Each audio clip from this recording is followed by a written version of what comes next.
So, ano masasabi natin sa Kidzania?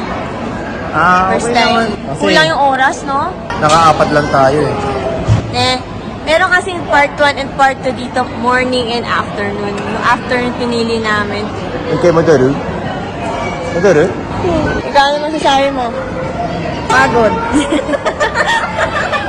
Di dapat talaga, prepared ka bago ka pumunta dito. Ano-ano yung mga gagawin mo.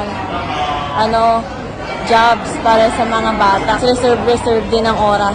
At tig-isa lang. Parang nasa Disneyland ka. Yung oras, nag-overlap yung oras. Hindi ka pa pwede sunod-sunod na magpa-reserve. Kailangan dalawa lang, gano'n. Tapos yung oras dapat hindi malapit. May mga ganun sila eh. Tsaka kada job, 30 to 35 minutes. So, nandito na kami ng 4 o'clock hanggang 9. Ilan lang yung trabaho na gawa ni Riri? 4 lang. So, babalik kami next time para naman sa iba.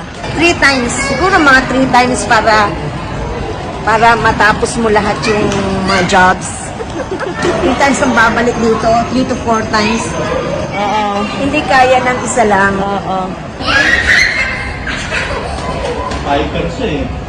Bye-bye! Adios, amigos. See you next vlog. See you next vlog.